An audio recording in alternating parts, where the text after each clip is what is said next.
turyapmiz. Madina shahri boya aytganimizdek xurmozor shahar, xurmozorlar shahri.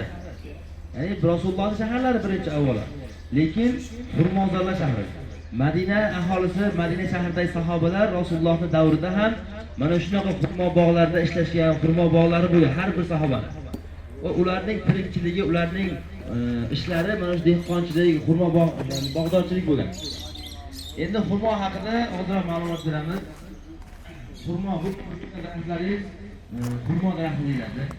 Xurmo daraxti o'zi qandaydir o'zgacha daraxt. Ya'ni insonga o'xshaydi deydi, olimlar aytadi, insonga o'xshaydi deydi. Buni xurmo daraxtining ham erkagi va ayoli bo'ladi. Erkagi va ayoli. Ayoli meva beradi. Va ularning yonidan insonga o'xshab inson farzandlari ko'payganda insonning farzandlari ko'payganda ularning yonidan farzandlari chiqib ko'payadi. Va o'sha insonning masalan o'zimiz farzandlarimizda masalan 4 yosh, 5 yosh, 6 yoshgacha yoki bo'lmasa yurib ketguncha yoki ancha mustaqil bo'lib ketguncha yonida turadi. Xuddi shunday xurmo daraxtining ham yonidan chiqqan ko'chatlari, yonidan chiqqan bolalari yonida turadi. Agar erta 1 yil, 2 yilda olinib boshqacha ekiladigan bo'lsa, o'smaydi. Hali mustaqil bo'lmagan bo'ladi. Va sahobalarning hayoti ham va Rasulullohning hayotlari ham mana shu xurmo daraxti bilan bo'lgan. Va masalan biz Masjid Nabaviyda namoz o'qiyapmiz. Masjid Nabaviy birinchi qurilgan paytida mana shu xurmo daraxtining ustunlari bilan qurilgan. Mana shu xurmo daraxti bilan ustunlari xurmo daraxtidan bo'lgan va tomlari mana shu xurmo daraxtining baragidan bo'lgan. Va xurmo daraxtini qaraymiz.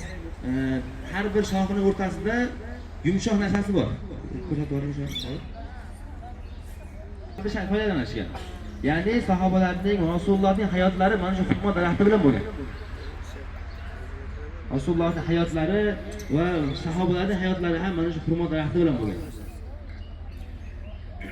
Endi musulmon kishi aytganimizdek Rasulullohning hayotlari va sahobalarning hayotlari mana shu xurmo daraxti bilan juda oddiy hayot yashashgan. Sahobalar, Rasululloh juda oddiy hayot yashashgan. Lekin insonlarning eng afzali bo'lib Rasululloh va shu musulmonlarning ummatning eng afzali bo'lgan sahobalar xuddi mana shunaqa oddiy sharoitda yashashgan. Oddiy sharoitda. Agar Alloh taolo qodir edi, ularni tilla saroylar ichiga va qasrlar ichida yashab qo'yishga qodir edi. Lekin Alloh taolo bizga, ya'ni ulardan keyingi ummatlarga o'rnak bo'lishlik uchun ularni oddiy sharoitda yashatdi. Oddiy holatda yashatdi. Biz o'rnak olishligimiz uchun, biz mana shu dunyoga berilib ketmasligimiz uchun ularni dunyodan o'zgan holatda, dunyodan ya'ni dunyoga muhtoj bo'lmagan holatda yashatdi ularni, sahobalarni. Biz sahobalardan o'rnak olishimiz kerak. Biz Rasulullohdan o'rnak olishimiz kerak. Alloh taolo Qur'onda aytadiki, Rasulullohda sizlar uchun eng go'zal o'rnak bor deydi. Qaysi birimiz Rasulullohdan o'rnak olyapmiz?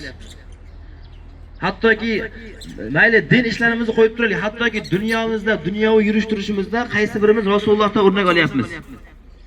Rasululloh oddiy faqirona hayotda yashagan deyapmiz. Qaysi birimiz Rasululloh yashagan hayotda yashayapmiz?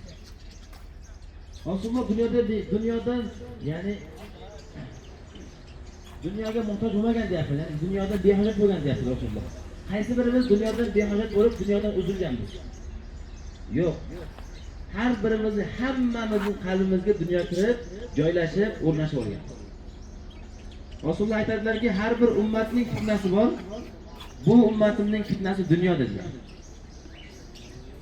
O'shaning uchun Rasululloh sollallohu alayhi vasallam bizga o'rnak bo'lishi uchun, bizning qalbimizga dunyo kirib qolmasligi uchun o'zlari faqirona hayotni tanladilar. Juda oddiy hayot tanladilar. Hatto uylarida yotgan paytlarida boshlari devorga tegib tursa, oyoqlari buzoqqa tegib turadi. Namoz o'qigan paytlarida, oshonamiz uylarida namoz o'qigan paytlarida, sajda qilayotgan paytda oshonamiz oyoqlarini chetga surib turib, keyin namoz o'qigan, sajda qilgan. Juda faqirona hayot. Nima uchun shunaqa holatda yashadilar Rasululloh? Biz dunyoga berilib ketmasligimiz uchun, bizning qalbimizga dunyo o'tirib qolmasligi uchun Rasululloh mana shunday hayotni tanladilar. Agar Rasululloh sollallohu alayhi vasallam duo qilsalar, Alloh taolo so'rasalar, Alloh taolo berardi. Alloh taolo xohlagan hayotni berardi. Alloh taolo tog' dunyolarni, tog' hadiyalarni va katta qasrlarni berardi. Alloh taolo qodir hamma narsaga. Lekin Rasululloh bizga o'rnak bo'lishligi uchun va biz dunyo